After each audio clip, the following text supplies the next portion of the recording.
আমার বন্ধুগণ, রাসূল পাক সাল্লাল্লাহু আলাইহি ওয়াসাল্লাম জিহাদের ময়দানে সাহাবায়ে কেরামদেরকে প্রস্তুত করছেন জিহাদের জন্য।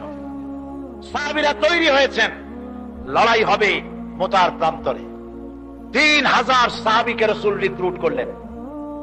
1 লক্ষ রোমান সৈন্য, তদানীন্তন পৃথিবীর সুপার পাওয়ার, সজ্জিত অস্ত্র শস্ত্রে সজ্জিত বাহিনী চলে এসেছে তারা মুতার প্রান্তরে। রাসূল 3000 তৈরি করলো, ওদিকে 1 লাখ আর এদিকে কয় হাজার। হুজুর নিজে এই জিহাদে যাননি। রাসূল পাক বললেন, এই জিহাদের ময়দানে সেনাপতির দায়িত্ব পালন করবে আমার পালক পুত্র যায়েদ। কোথায় তুমি? যায়েদ দাঁড়িয়ে গেলেন। 2 নম্বরে এই জিহাদের সেনাপতির দায়িত্ব পালন করবে আমার চাচাতো ভাই জাফর বিন আবি তালেব। কোথায়? দাঁড়িয়ে গেলেন। 3 নম্বরে দায়িত্ব পালন করবে আমার সাহাবী আব্দুল্লাহ বিন রাওয়াহা। কোথায় তুমি? তিনিও দাঁড়িয়ে গেলেন। রাসূল তাদেরকে বললেন যে তোমরা চলে যাও, তোমাদের ঘরে গিয়ে বিবি বাল বাচ্চা মা বাপের কাছ থেকে সালাম করে আসো। আমার বন্ধুগণ, জিহাদের ময়দানে সেনাপতি কয়জন লাগে? হুজুর বললেন কয়জনের কথা? 3 জনের কথা। তার মানে হলো কারো বুঝতে কোনো কষ্ট রইল না, এই জিহাদের ময়দানে 3 জনের নাম যে নবীজি ঘোষণা করেছেন, এর ভিতর থেকে একজনও ফিরে আসবে না। বোঝা হয়ে গিয়েছে। হযরতে যায়েদ বলেন, ইয়া রাসূলুল্লাহ, আমার আব্বা জান, আমি আপনার পালক পুত্র, আপনি অর্ডার করেছেন। আমার মা হযরত আয়েশা ঘরে বসে শুনেছেন। আমার তো আর যাওয়ার দরকার নাই, কারো কাছে বলারও দরকার নাই। হযরতে জাফর বিন আবি তালেব চলে গেলেন নিজের বাড়িতে। যে ডাক দিয়ে বলে, বিবিরে, আল্লাহ রাসূল আমাকে জিহাদের ময়দানে সেনাপতির দায়িত্ব দিয়েছেন। আমি তোমাকে বলতে এসেছি, সালাম করতে এলাম। তোমার সঙ্গে একসঙ্গে দীর্ঘদিন আমি ছিলাম, কোন হক তোমার আদায় করতে হয়তো পারি নাই, হয়তো জুলুম করেছি, অথবা আমার দ্বারা তোমার অধিকার নষ্ট হয়েছে। কিছু যদি কোনো ভুল ত্রুটি হয়ে থাকে, আল্লাহর হস্তে আমারে মাফ করে দিও। বিবি বলে, প্রাণের স্বামী, রাসূলুল্লাহ আপনাকে জিহাদের ময়দানের জন্য নির্বাচিত করেছেন। আমি আপনাকে ফিরে থাকতে বলতে পারবো না, সুতরাং আমি আল্লাহর দরবারে দোয়া করি। স্ত্রী হাত তুলে বলেন, রব্বুল আলামিন, আমার প্রাণের স্বামী জাফরকে জিহাদের ময়দান থেকে গাজী বানায়া আমার ঘরের ভিতরে তুমি তাকে দয়া করে ফিরাইয়া দিও। হযরতে জাফর তরবারির উল্টা পিঠ দিয়া স্ত্রীর হাতের উপরে মৃদু আঘাত করলেন আর বললেন, বিবিরে, উল্টা দোয়া করো না, উল্টা দোয়া তোমার আল্লাহর দরবারে কবুল হবে না। যেহেতু নবীজি আমার নাম 2 নম্বরে ঘোষণা করেছেন, আমার আগেও একজন আছে, পরেও আর একজন আছে। ও বিবি, নির্ঘাত ওই মুতার প্রান্তরে আমি শহীদ হয়ে যাব। জনমের মতো দেখা করতে আসলাম, এই জীবনে তোমার সাথে আমার আর দেখা হবে না। আমার বন্ধুগণ, হযরতে জাফরের স্ত্রী কাঁদতেছেন, বিবি বাচ্চাগুলা কান্দে। হযরতে জাফর বলেন, বিবিরে, এই বাচ্চাগুলি রেখে গেলাম, যে রাস্তায় আমি জীবন দিতে যাচ্ছি, এই রাস্তায় আমার ছেলেগুলোকে তুমি তৈরি করবে। সালাম করে তিনি চললেন। বিবি কাটা কবুতরের মতো জমিনে ছটফট করতেছে, কাঁদতেছি, আর পিছনে পিছনে ছোট্ট ছোট্ট ছেলে মেয়েগুলি আব্বা আব্বা বলে চিৎকার মেরে দৌড়াতেছি। হযরতে জাফর একবারও পিছনের দিকে তাকায় দেখলেন না কারা কান্দে। হযরতে আব্দুল্লাহ বিন রাওয়াহা তিনি চলে গেলেন বাড়িতে। হযরতে আব্দুল্লাহ বিন রাওয়াহা বাড়িতে গিয়ে, সেই রাত্র ছিল তার বাসর সজ্জা, ফুল সজ্জার রাত ছিল, নতুন বিবাহ করেছেন। বাড়িতে গিয়া শোনেন বিবি কোরআনে কারীম তেলাওয়াত করতেছেন। হযরতে আব্দুল্লাহ বলেন, রুমের বাইরে দাঁড়িয়ে, বিবিরে, আমি তোমার স্বামী আব্দুল্লাহ এসেছি, আমার সালাম নাও, কোরআন পড়া একটু বন্ধ করো। রাসূলুল্লাহ আমাকে জিহাদের সেনাপতি বানিয়েছেন, আমি জিহাদে যেতেছি। নতুন বিবাহ হলো, কোন হক তোমার আদায় করতে পারি নাই, তুমি আমাকে মাফ করে দিও, আল্লাহর হস্তে আমার উপর কোনো দাবি রেখো না। বিবি বলে, প্রাণের স্বামী, কোনদিন আপনাকে দেখি নাই, কোন রকম একটু দেখেছি, আর আমি মদিনার এক সুন্দরী মেয়ে, আপনি আমাকে ভালো করে দেখলেন না। আমার প্রাণের স্বামী, একবার আপনি ঘরে আসেন। স্বামী বলে, ওগো স্ত্রী, ঘরের ভিতরে আমি যাব না। ঘরের ভিতরে গেলে বলে, তোমাকে দেখলে আমার মনের ভিতরে প্রেম ডাকবে, তোমার প্রতি আমার ভালোবাসা জন্মাবে, আমি ঘরের ভিতরে ঢুকতে চাই না। স্ত্রী বলে, প্রাণের স্বামী, ঘরের ভিতরে যদি আসেন, আল্লাহর কসম আমি কোনো প্রেম নিবেদন করব না। আমি শুধু প্রাণ ভরে আপনার চেহারাটা একটা বার আমি শুধু দেখে রাখতে চাই, যাতে করে কিয়ামতের দিন লক্ষ কোটি কোটি মানুষের ভেতরে আপনাকে আমি স্বামী বলে যেন চিনে নিতে পারি। হযরত আব্দুল্লাহ বলেন, ওগো স্ত্রী, যদি এই ইরাদা তোমার হয় আর যদি তুমি ধৈর্য ধারণ করে থাকতে পারো, তাহলে কিয়ামতের দিন আল্লাহ রাব্বুল আলামিন আমি যার জন্য জান দিতে যেতেছি, ওই মাহবুদ মেহেরবান জান্নাতের ভেতরে তোমাকে আমাকে স্বামী স্ত্রী হিসাবে পরিচয় করাইয়া দিবেন। 3000 সৈন্য নিয়ে সাহাবায়ে কেরাম আর এই সেনাপতি সব চললেন। মুতার প্রান্তরে লড়াই হল। এই লড়াইয়ের ময়দানে হযরতে যায়েদ অনেকগুলি কাফির সৈন্যকে জাহান্নামে পাঠিয়ে দিয়ে তিনি নিজেও শহীদ হয়ে গেলেন। এবার জাফর হাতে তরবারি আর এক হাতে ঝান্ডা নিয়ে এগোচ্ছেন সামনের দিকে। কাফেরেরা হযরত জাফরকে ঘিরে ফেলে দিল। আমার বন্ধুগণ, কাফেরেরা ঘিরে ধরে তরবারির আঘাত করল জাফরের ডান হাত কেটে ঝুলে পড়ল। হযরত জাফর এবার বাম হাতে তরবারি উঁচু করে ধরেছেন। এবার বাম হাতে কোপ দিল ওরা। এই কাটা দুইটা হাত দিয়ে বুকের সাথে হযরতে জাফর ইসলামের পতাকাটাকে জড়াইয়া ধরলেন। পাশের সাহাবীকে ডেকে বলেন, ও রাসূলুল্লাহর সাহাবী শোনো, আল্লাহর নবীকে আমার সালাম বলে দিও আর শোনায়া দিও, জীবনের শেষ মুহূর্ত পর্যন্ত ইসলামের পতাকা উঁচু করে রেখেছিলাম, মাটিতে পড়তে দেই নাই। আমার মনে হয় আমি এখন শহীদ হয়ে যাব, যেহেতু আমি এখন আমার নাকের ভিতরে আল্লাহর জান্নাতের সুঘ্রাণ পেতেছি। হযরতে জাফর শহীদ হয়ে গেলেন। হযরতে আব্দুল্লাহ বিন রাওয়াহা, হযরতে আবু উবাইদা দুজনে মিলে ছুটলেন ঝান্ডা ধরার জন্য। ওনারা বলেন, এগিয়ে গিয়ে দেখি সামনের পরে দূরে পতাকা উঠতেছে। ভাবলাম আমরা যাওয়ার আগে ইসলামের পতাকা কে ধারণ করলো। কাছে গিয়ে দেখি হযরতে জাফরের ডান হাত কাটা, বাম হাত কাটা, দুইটা পা কাটা, দেহটা একদিকে পড়ে আছে আর শুধু মাথাটা এক পাশে পড়ে থেকে ইসলামের পতাকা কামড়ায় ধরে উঁচু করে রেখে দিয়েছে। আমার বন্ধুগণ, হযরতে আবু উবাইদা বলেন, আমি হযরতে সাদের হযরতে জাফরের হাত পা মাথা মস্তক একত্রিত করে তার পা থেকে শুরু করে মাথা পর্যন্ত চুমা খাইলাম। তাকে জানাজা করে দাফন করে রাখলাম কবরের ভিতরে। রাতের বেলায় স্বপ্নে দেখি হযরতে জাফর আল্লাহর জান্নাতের ভিতরে ফেরেশতাদের সঙ্গে উড়ে বেড়াতেছে। আমি জিজ্ঞেস করলাম, ও জাফর, আল্লাহ তোমার সাথে কি ব্যবহার করেছেন? হযরতে জাফর বলেছেন, ওগো আবু উবাইদা, আল্লাহ রাব্বুল আলামিন আমাকে বলেছেন, জাফর রে, আমি তোমার শাহাদাতে খুশি হয়েছি, তুমি আমার কাছে আর কি চাও? হযরতে জাফর বলেন, আয় আল্লাহ পাক, কিচ্ছু চাই না, শুধু একটা দাবি, দুনিয়ায় তুমি মেহেরবানি করে আমাকে পাঠায়া দাও আর একবার যদি যেতে পারি, তাহলে তোমার দুনিয়ার বুকে তোমার দিন কায়েমের জন্য কাফেরদের বিরুদ্ধে লড়াই করে আমার জীবনটা আর একবার দিয়ে আসি। আমার বন্ধুগণের জন্য আল্লাহ রাসূল বলেছেন, হাদিস শরীফে এসেছে, আমার ইচ্ছে হয় জিহাদ করি, শহীদ হই, আবার যদি জিন্দা হই, আবার জিহাদ করি, শহীদ হই, আবার যদি জিন্দা হতে পারি তাহলে আবার জিহাদ করি, আবার শহীদ হই। যেহেতু শাহাদাতের মওতের মতো এত বড় মর্যাদা সম্পন্ন মওত আর পৃথিবীতে হতে পারে না। আমার ভাইরা, ইসলামের জন্য জান দেওয়ার জন্য, মাল দেওয়ার জন্য সাহাবায়ে কেরাম এভাবে প্রস্তুত ছিলেন। নিজেদের জীবন তারা আল্লাহর সামনে নজরানা পেশ করেছেন, শহীদ হয়েছেন, আল্লাহ দ্বীন কায়েমের জন্য তারা প্রচেষ্টা করেছেন। আল্লাহর পথে যারা জিহাদ করার সিদ্ধান্ত নেন, মহান আল্লাহ স্বয়ং তাদের সাহায্য করেন। যুগে যুগে আমরা এর প্রমাণ পেয়েছি, আর তাই মুসলমানরা কাফেরদের উপর বরাবর বিজয়ী হয়েছে। এই ইসলামকে প্রতিষ্ঠিত করার জন্য প্রয়োজন রয়েছে জিহাদের। কিসের প্রয়োজন? কিসের? জিহাদের প্রয়োজন। সেই জিহাদ করতে কি আপনারা তৈরি আছেন? জিহাদের জন্য তৈরি আছেন? সেই জিহাদ কিন্তু সেই জিহাদ মানে কি? সেই জিহাদের আবার অপব্যাখ্যা করা হয়েছে।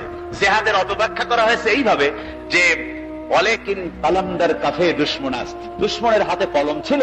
ওরা যেমন খুশি আমাদের ইতিহাসকে চিত্রিত করেছে।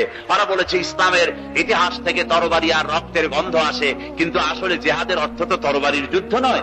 জিহাদের অর্থ হচ্ছে যে কোনো উদ্দেশ্যকে সফলতায় পর্যবসিত করার জন্য যে প্রাণান্তকর প্রচেষ্টা করা হয়, ওই প্রচেষ্টার আরবি নাম হচ্ছে জিহাদ। আর যুদ্ধ তার আরবি হচ্ছে হার্ব। যুদ্ধের আরবি কি? হার্ব, ওয়ার। ইংরেজিতে ওয়ার, আরবিতে হার্ব।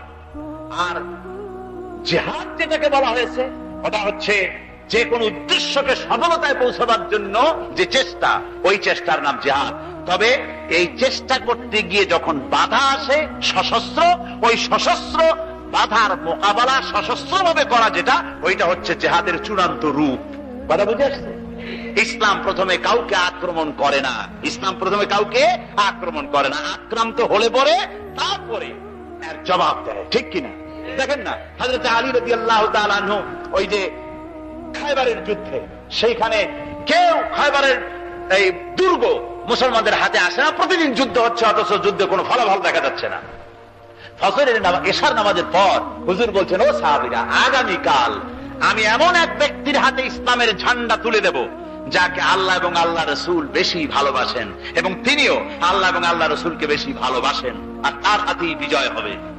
হযরত ওমর রাদিয়াল্লাহু তাআলা আনহু বলেন, আমার এরকম পেরেশানির রাত জীবনে আর কখনো গেছে কিনা জানি না। আমি সারা রাত পেরেশান ছিলাম যে ওই ব্যক্তিকে আমি হতে পারবো। ফজরের নামাজের পর আল্লাহর নবী বলছেন, সাহাবীরা, আমার আলী কোথায়? তাকে দেখছি না কেন? সবাই বলছেন, হুজুর, হযরত আলীর চোখ উঠেছে, তাই নামাজের জামাতে শরীক হতে পারেন। হুজুর বললেন, তাকে নিয়ে আসুন। দুজন সাহাবীর কাঁধের উপরে ভর করে হযরত আলী এলেন। হুজুর সাল্লাল্লাহু আলাইহি ওয়াসাল্লাম তার মুখের থুতু মোবারক নিয়ে হযরত আলীর চোখে লাগিয়ে দিলেন। সাথে সাথে আগের থেকেও ভালো দৃষ্টিশক্তি সম্পন্ন হয়ে গেলেন। সুবহানাল্লাহ। তো এখানে রাসূল পাক সাল্লাল্লাহু আলাইহি ওয়াসাল্লাম তিনি হযরত আলীর হাতে তরবারি উঠায় দিলেন। জুলফিকার বললেন, আলী, তুমি যাও, আজকের ময়দানে সেনাপতির দায়িত্ব পালন করো। হযরত আলী তরবারি হাতে নিলেন। ইসলাম আক্রমণকারী যে না, সে কথা বলতে আমি এই কথা নিয়ে আসছি। হযরত আলী গেলেন, যায়া মুরাহহাবের সামনে পড়েছেন। মুরাহহাব হলো, হাদিসে এসেছে, মুরাহহাব হচ্ছে কাফেরদের নেতৃত্ব দিচ্ছে। মুরাহহাব বলছে, আলী, তোমাকে আমি কিন্তু ভালোবাসি, তুমি আসলে কেন? তোমার প্রতি আমার একটা সফট কর্নার আছে আমার অন্তঃকরণে।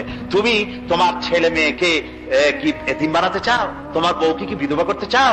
আমি তো সেই বীর যে আমার সামনে এসে কেউ কল্লা সাথে নিয়ে যেতে পারে নাই। সুতরাং তুমি যদি ওদেরকে এতিম আর বিধবা করতে না চাও, আমার সামনে থেকে সরে যাও। হযরত আলী বলেন, মুরাহহাব, তুমি কাকে ভয় দেখাতেছ? তোমার তরবারি এই সমাজের কিছু কাফেরেরা ভয় করতে পারে, তুমি কি আমারে চেনো নাকি? তুমি কারে ভয় দেখাও? তাম পৃথিবীর সমস্ত কাফেরদের উপরে আল্লাহ রাব্বুল আলামিন আমাকে পাক বানায় পাঠিয়েছে। তরবারি দিয়ে প্রমাণ হবে। মুরাহহাব বলে, তুমি আঘাত করো? কয় না, আক্রমণ তো করব না আমি, আগে তুমি করো, আমি প্রতিহত করব। আক্রান্ত হলে পরে তারপরে জবাব দেব। এরপরে মুরাহহাব আঘাত হানতে লাগলো। হযরত আলী সমস্ত রণকৌশল দিয়ে আঘাতগুলি তিনি ফিরিয়ে দিতে লাগলেন। এরপরে হযরতে আলী বলছেন, মুরাহহাব, এবার তৈরি হও আমার আঘাত সহ্য করার জন্য। হযরত আলী জুলফিকার তুলে আঘাত করলেন। এক আঘাতেই দেখা গেল মুরাহহাবের মাথা থেকে শুরু করে শরীর টুকরা হয়ে গিয়া হযরত আলীর তরবারির মুঠা পর্যন্ত মাটির ভিতরে গেড়ে গিয়েছে। খায়বারের দুর্গ দখল হয়ে গেল। পরের দিন আল্লাহর নবী বলেন, আলী, শুনতে পেলাম তোমার ঢাল ভেঙে গিয়েছিল, তারপরে তুমি যুদ্ধ করলে কি দিয়ে? হযরত আলী বলেন, হুজুর, কামুজ দুর্গের ওই কবাটটা, লোহার কবাটটা বাম হাতে নিয়া আর ডান হাতে তরবারি নিয়ে লড়াই করেছি। হুজুর বলেন, কি করে? মানুষ কেমনে এত বড় দুর্গের লোহার কপাট হাতে নিয়ে যুদ্ধ করে? একটু দেখাও তো দেখি। হযরত আলী গতকালকের মতো বাম হাত দিয়া ধরেছেন, নাড়াতে পারেন না। এবার ডান হাত দিয়া ধরেছেন, নাড়াতে পারেন না। ডান আর বাম দুই হাত দিয়া সমস্ত শক্তি দিয়ে এমন জোরে টান মেরেছেন, প্রতিটি লোমকূপের গোড়া থেকে ঘাম বেরিয়ে এসেছে, এক চুলো নড়াতে পারেন নাই। হযরত আলীর মুখখানা মলিন হয়ে গেছে লজ্জায়। হযরত আলী রাদিয়াল্লাহু তাআলা আনহু লজ্জা পেয়ে গেছেন। রাসূল পাক সাল্লাল্লাহু আলাইহি ওয়াসাল্লাম বলেন, আলী লজ্জা পাওয়ার কোনো কারণ নাই, চিন্তা করার কোনো কারণ নাই, তোমার নিজস্ব শক্তি দিয়ে তুমি লড়াই করতে পারো নাই।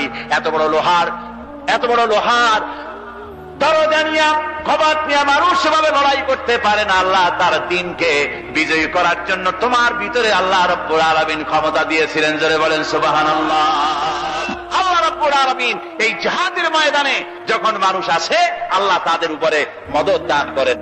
আমার বন্ধুগণ, আল্লাহর দ্বীনকে জমিনের উপরে প্রতিষ্ঠিত করার জন্য যদি আমরা আজও যদি ঐক্যবদ্ধ হই দ্বীন কায়েমের জন্য, তাহলে আল্লাহ রাব্বুল আলামিন আমাদেরকে মদদ করবেন। আল্লাহ পাক কোরআনে কারীমের মধ্যে বলেছেন, ওয়া কানা হাক্কান আলাইনা নাসরুল মুমিনিন, মুমিনদেরকে সাহায্য করা আমি আল্লাহর জন্য ওয়াজিব হয়ে যায়। জোরে বলেন সুবহানাল্লাহ।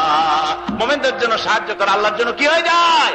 ওয়াজিব হয়ে যায়। ভাইরা একটু বৃষ্টি সহ্য করেন না, খুব বেশি বৃষ্টি। আচ্ছা, এটা রহমত।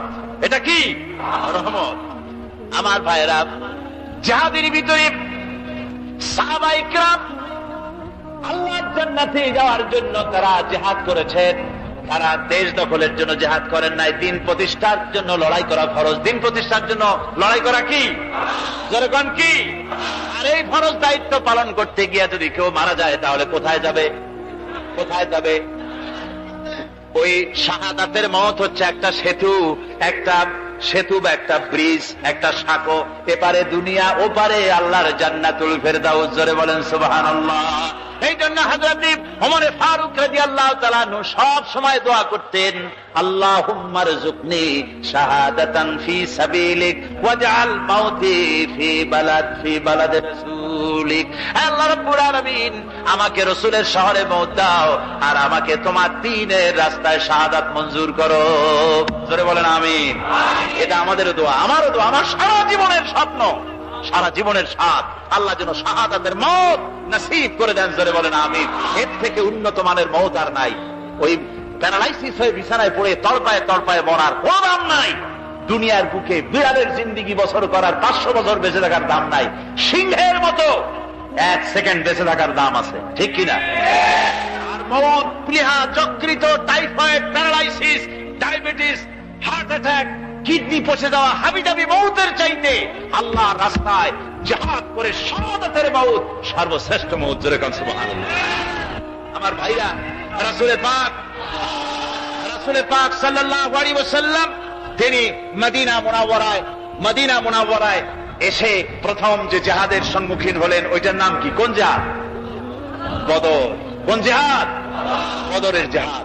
সেই বদরের মাঠে জিহাদের জন্য রাসূল সাহাবীদেরকে তৈরি করতেছেন। তো আপনারা চিন্তা করেন বিষয়টা, জিহাদ করতে হবে। এই বদরে সাহাবীরা জিহাদ করবে কাদের বিরুদ্ধে? নিজের বাপের বিরুদ্ধে। রাসূল পাক খুব চিন্তিত হলেন যে সাহাবীদেরকে কিভাবে উদ্বুদ্ধ করা যায়। হুজুর জিহাদের কথাই বলতেছেন যে এখন বদরে আমাদের টিকে থাকার প্রশ্ন, এইটা মুসলমানদের টিকে থাকার প্রশ্ন। বদরের যুদ্ধ, বদরের এই জিহাদটা। হুজুর যখন এগুলি বলতেছেন, হযরত মিকদাদ রাদিয়াল্লাহু তাআলা আনহু রাসূলের একজন জলিলুল কদর সাহাবী, তিনি দাঁড়িয়ে বলছেন, হে আল্লাহর রাসূল, কেন আপনি চিন্তা করছেন? ইমজি বিনা ইয়া রাসূলুল্লাহ হাইসুমা তাশা। হে আল্লাহর রাসূল, আপনি আমাদেরকে নিয়ে চলুন যেদিকে আপনার খুশি। হাইসুমা আমারাকাল্লাহ, যেদিকে আল্লাহ আপনাকে নির্দেশ করেন সেদিকে আমাদের নিয়ে আপনি সেদিকেই চলুন।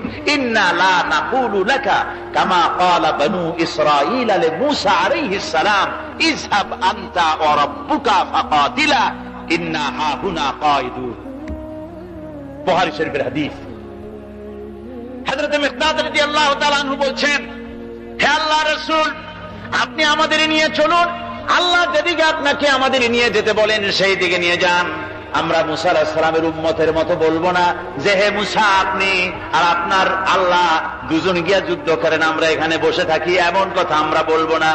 বাল ইযহাব আনতা ওয়া রাব্বুকা ফাকাতিলা ইন্না মাকুমা মুকাতিলুন।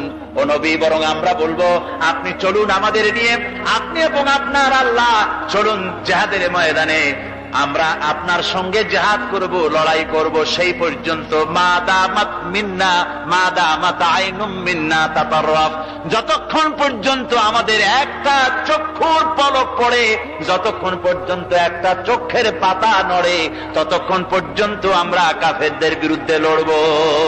সুবহানাল্লাহ ওয়া বিহামদিহি, যতক্ষণ চোখের পাতা নড়ে ততক্ষণ পর্যন্ত লড়ব, নিয়ে চলুন আমাদেরকে। হুজুর খুব খুশি হলেন। আহারে, রাসূল পাক সাল্লাল্লাহু আলাইহি ওয়াসাল্লাম দারুণ ভাবে খুশি হয়ে গেলেন। হুজুর বললেন, ও সাহাবীরা, তোমাদের মানসিক অবস্থা যখন এই, কুমু বিনা ইলা জান্নাতিন, চলো আমার সাথে বেহেশতের দিকে। সুবহানাল্লাহ, সবাই বলেন সুবহানাল্লাহ। কুমু বিনা ইলা জান্নাতিন আরদুহা কারদিস সামাওয়াতি ওয়াল আরদ, সেই বেহেশতের দিকে চলো যে বেহেশতের বিশালতা প্রশস্ততা এই পৃথিবী এবং আকাশের চাইতে অনেক বড়, সেই বেহেশতের দিকে চলো। ফাকামা উমাইর বিন হামাম ওয়া কানা ইয়াকুলুত তামার, হযরত উমাইর বিন হামাম এক যুবক, তিনি দাঁড়িয়ে গেলেন। আমার মুসলমান ভাইরা, যুবকদের অবদান কিন্তু ইসলামে সব চাইতে বেশি। জোরে বল সুবহানাল্লাহ। কাদের অবদান বেশি? যে সর্বপ্রথম ইসলাম কবুল করেছে কারা? যুবকরা। হযরত আবু বকর, হযরত ওমর রাদিয়াল্লাহু তাআলা আনহু, তাদের বয়স যুবক বয়স ছিল, যুবক বয়সে তারা ইসলাম কবুল করেছেন। হযরত আলী যুবক ছিলেন, এই জন্য যুবকদের ইবাদতের সওয়াব বেশি। রাসূল পাক বলেছেন, কিয়ামতের ময়দানে সাত, যেদিন কোন ছায়া থাকবে না আরশে আজিমের নিচে, সব শ্রেণীর লোকেরা ছায়া পাবে। তার মধ্যে এক শ্রেণী হচ্ছে ওয়াশাবুন নাশাত ফি ইবাদাতিল্লাহ, ওই যুবকেরা যারা নাকি রাত গুজরান করে, রাত কাটায় আল্লাহর ইবাদতে, রাত জাগে আল্লাহর ইবাদত করে। জোরে বল সুবহানাল্লাহ। বুড়োদের 100 বার আল্লাহ বলা আর এক যুবকের একবার আল্লাহ বলা, বৃদ্ধের সারা সপ্তাহ তাহাজ্জুদ পড়া আর যুবকের এক রাতের তাহাজ্জুদ পড়া মনে হয় তার থেকেও বেশি। কল সুবহানাল্লাহ। তাই বলে বৃদ্ধ যারা, তারা কিন্তু হতাশ হবেন না, ওই যৌবন কাল আপনিও পেরিয়ে এসছেন, ঠিক না? সুতরাং যুবকদের অবদান বেশি। হযরত উমাইর বিন হামাম রাদিয়াল্লাহু তাআলা আনহু, তিনি দাঁড়িয়ে গেলেন, তার হাতে ছিল ওয়া কানা ইয়াকুলুত তামার, তিনি খরমা খাচ্ছিলেন, হাতে ছিল কয়েকটা খরমা। তিনি খরমাগুলি হাতে নিয়ে দাঁড়িয়ে বলছেন, ওয়াকালা বাখবাখ, তিনি বলছেন, বাখবাখ শব্দ এটা হচ্ছে লুগাল মুহাল্লিয়া, অর্থাৎ আঞ্চলিক শব্দ। এর অর্থ হচ্ছে মা আযামাহু ওয়া মা আহসানাহু। কি আশ্চর্য, কি সুন্দর, কি বিরাট, কি সুন্দর কথা আপনি বললেন হে রাসূল। জান্নাতুন আরদুহা কারদিস সামাওয়াতি ওয়াল আরদ, এমন বেহেশত পাওয়া যাবে জিহাদ করলে যে বেহেশতের বিশালতা প্রশস্ততা এই বিশাল আকাশের চাইতে, জমিনের চাইতে বেশি। ওয়াল্লাহি লাউ কুনতু হাইয়ান হাত্তা আকুলাহুন্না, আমি যদি, ওয়াল্লাহি আল্লাহর কসম, আমি যদি এই খরমাগুলো যদি খাইতে থাকি, ইন্নাহা লা হায়াতুন তাবিলা, তাহলে তো এটা অনেক লম্বা হায়াত লাগবে। এই খরমাগুলি খাইতে অনেক সময় লাগবে, বেহেশতে যাইতে দেরি হয়ে যাবে।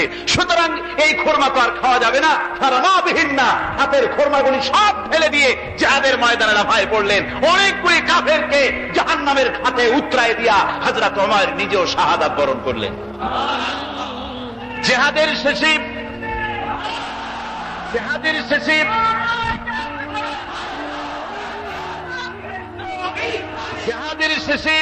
শুহাদায়ে বদরের সমস্ত শহীদদের লাশ এক জায়গায় এনে সাহাবীরা বললেন, হে আল্লাহর রাসূল, আপনি যখন জান্নাতের বর্ণনা দিতেছিলেন তখন যে যুবকটা খরমা খেতেছিল আর জান্নাতের আশায় হাতের খরমা ফেলে দিয়েছিল, যে খরমাগুলি খাইতে গেলে তো সময় লাগবে অনেক, বেহেশতে যেতে দেরি হয়ে যাবে, এই কথা মনে করে হাতের খরমা থেকে ফেলে জিহাদের ময়দানে এসে শাহাদাত বরণ, যে যুবকটি জিহাদ করেছিল তার লাশে সেও শাহাদাত বরণ করেছে। রাসূল পাক হযরত ওমরের চেহারার দিকে লক্ষ্য করে তার দিকে অঙ্গুলি সংকেত করে হুজুর বলছেন, ইন্নাকা মিন আহলিহা। ওমর, যে বেহেশতের জন্য তুমি খরমা খাওয়ার ধৈর্য ধরতে পারো নাই, আমি নবী সাক্ষী দিচ্ছি তুমি সেই জান্নাতের অধিবাসী। আমার ভাইয়েরা, ওই জান্নাতে যাওয়ার জন্য, আল্লাহর দ্বীনকে প্রতিষ্ঠার জন্য আমাদেরকে ঐক্যবদ্ধ হতে হবে। আল্লাহর দ্বীনের জন্য, আল্লাহর নবীর যে আদর্শ, সে আদর্শ প্রতিষ্ঠার জন্য এগিয়ে আসতে হবে। যদি আমরা তা করতে পারি, আমরা সংখ্যায় কত, আমাদের অস্ত্র আছে কি নাই, আমাদের জনবল কত, আমাদের সৈন্যবল কত, এগুলি প্রশ্ন না। প্রশ্ন হচ্ছে ওয়ালা তাহিনু ওয়ালা তাহজানু ওয়া আনতুমুল আলাউনা ইন কুনতুম মুমিনিন। কোনো ভয় নাই, কোনো চিন্তা নাই, যদি তোমরা মুমিন হও আমি আল্লাহ তোমাদেরকে বিজয়ী করব। জোরে বলেন সুবহানাল্লাহ। মুসলমানেরা তো সেই জাতি, যাদের ময়দানে যখন মুসলমানদেরকে সাহায্য দরকার হয়েছে, আল্লাহ রাব্বুল আলামিন আকাশ থেকে ফেরেশতা নাজিল করেছে কিনা কোন? কবি বলছেন ফিজায়ে বদরি पैदा कुन फरिश्ते तेरी नसरत को उतर सकते गर्दों से कतर अंदर कतार भी। বদরের মুসলমানদের মতো ঈমান যদি আজ তোমরা আনতে পারো, তোমাদের ভিতরে হয়ে যায়, তাহলে আল্লাহ রাব্বুল আলামিন তোমাদের জন্য কাতারে কাতারে ফেরেশতা তোমাদের জন্য নাজিল করে দিতে পারেন। তোমরা সেই জাতি, তোমরা সেই মুসলমান। ফিরে আসো ইসলামের দিকে, ফিরে আসো দ্বীনের দিকে, রাসূলের সঙ্গে মহব্বতটা জুড়ে দাও। কি মুহাম্মদ সি ওফাতুনে তু হাম তেরে হ্যাঁ, ये जहां चीज ही क्या लोहे कलम तेरे। মুহাম্মদ সাল্লাল্লাহু আলাইহি ওয়াসাল্লামের সঙ্গে তুমি যদি মহব্বতের সম্পর্ক স্থাপন করতে পারো, অনুসরণ আর অনুকরণের, তাহলে আকাশ আর জমিন তো দূরের কথা, লোহ কলম পর্যন্ত আল্লাহ তোমার জন্য করে দিবেন। আমিন।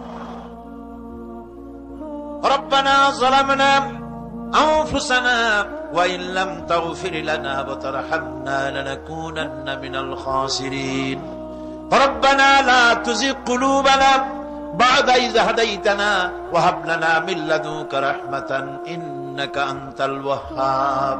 أي الله تعالى লক্ষ জনতা নিয়ে তোমার দরবারে গুনার বোঝা মাথায় নিয়ে হাত তুলেছি, দয়া করে তোমার আরশে আজিম থেকে আমাদের দিকে রহমতের নজরে তাকাও, আমাদের জীবনের সমস্ত গুনাহ খাতা মাফ করে দাও, আমাদেরকে তোমার মাকবুল বান্দাদের মধ্যে আমাদের শামিল করে নাও।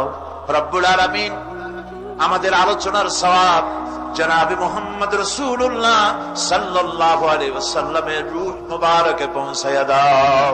আয় আল্লাহ তাআলা, এ মাহফিলের আয়োজন যারা করল, লক্ষ লক্ষ টাকা ঋণগ্রস্ত তারা হয়ে আছেন, তোমার বান্দাদেরকে এই বিশাল কোরআনের মাহফিলে সহযোগিতা করার তৌফিক দান করে দিও রব্বুল আলামিন। আয় আল্লাহ তাআলা, আজকের মাহফিলে যত রাজনৈতিক দলের নেতা এবং কর্মীরা এসেছেন, আমার ওই সব সম্মানিত ভাইদেরকে এই কথা বোঝার তৌফিক দাও। পুঁজিবাদ, সমাজবাদ, ধর্ম নিরপেক্ষ মতবাদ দিয়া শান্তি হবে না। শান্তি হবে ইসলামে, শান্তি হবে কোরআনে, শান্তি হবে তোমার নবীর অনুসরণে। এই কথাগুলি সব রাজনৈতিক দলের নেতা আর কর্মী ভাইদেরকে বোঝার তৌফিক দিয়া দাও রব্বুল আলামিন। যারা বর্তমানে সরকার চালাচ্ছেন, ক্ষমতায় যারা আছেন, আয় আল্লাহ তাদের মন মগজের মধ্যে ইসলামের সঠিক জ্ঞান দান করে দাও রব্বুল আলামিন। আমার দেশের কলেজ বিশ্ববিদ্যালয়ের মুসলমান ছাত্র ছাত্রী গুলিকে আল্লাহ বিদেশি স্বদেশী সব রকমের ষড়যন্ত্রের হাত থেকে আল্লাহ তুমি রক্ষা করো রব্বুল আলামিন। এই মাহফিলকে তোমার দরবারে মঞ্জুর করো। আয় আল্লাহ তাআলা, আমাদের রোগ ব্যাধিকে তুমি মাফ করো। আগামীকাল এই মাহফিলের শেষ দিন, এই মাহফিল তোমার দরবারে আমরা তোমার দরবারে আরজ করি। মাহফিল পরিচালনার দায়িত্ব তুমি নিজের কুদরতি হাতে গ্রহণ করো আল্লাহ। আল্লাহ, মানুষকে হেদায়েত দাও, হেদায়েতের নিয়ামত দিয়ে আমাদের ধন্য করো।